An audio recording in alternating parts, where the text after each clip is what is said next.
The pungent smell of the 70% isopropyl alcohol often signified the start of my workday.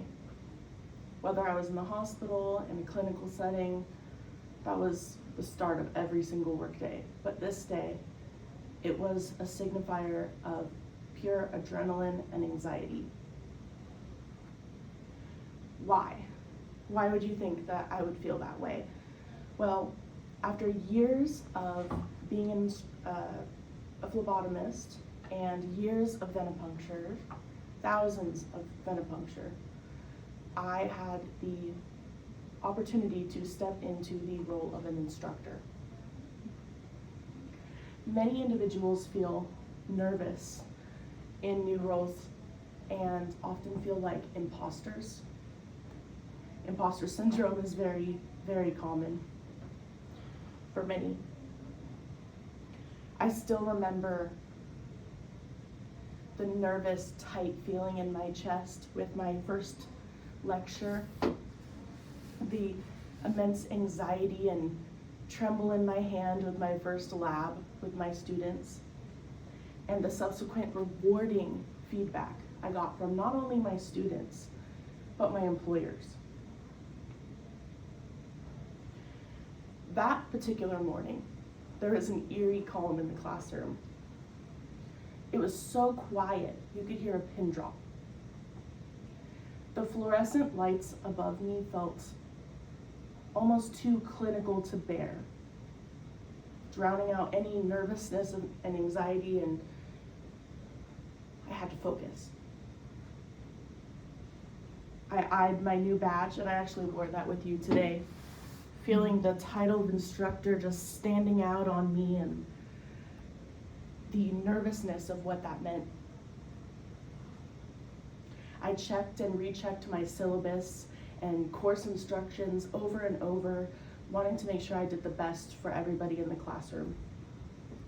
I organized all of the supplies, not even sure of where any of them went, but doing my best to make the classroom look good when they came in. Reality began to set in as those students trickled in. There was a lot of them. 20. I had a full class. At that point, 9 a.m. felt almost too early to start such an immense task. I felt like I needed more time to prepare.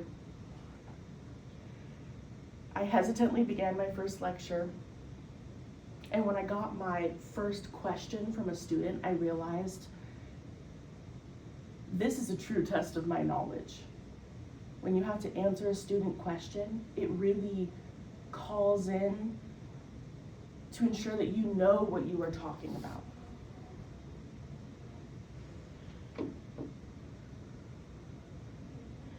I realized there was more to phlebotomy than just actively drawing blood. There was knowledge behind it. Why did I do the things that I was doing every single day? Things that I didn't even remember having to think about when I first started. The climax of the day began when the students switched from their counter pressure practice with those caps on to when they switched to actual draws, taking those needles out. I remember Marissa was the first student that drew, and she had visibly shaky hands. I could see it trembling. Her whole body shook with nervousness. And students often will ask, and she asked me, what do I do if I hurt somebody? What do I do? And I had to just guide her through that. And I sat there, how close do I stand to this student? You know, where do I stand? What do I do? What do I do if something goes wrong? I'm the one in charge, right? And I realized, again, in that moment, that there's more to that knowledge. I have to be a mentor as well.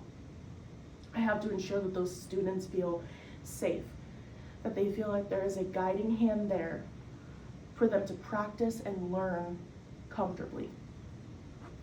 I saw myself in her fear, and I remembered the first time I drew, how nervous and scared and trembly I was, how much I trembled. And I had to focus on safety, but I also had to focus on her body language and help ease words of comfort and support.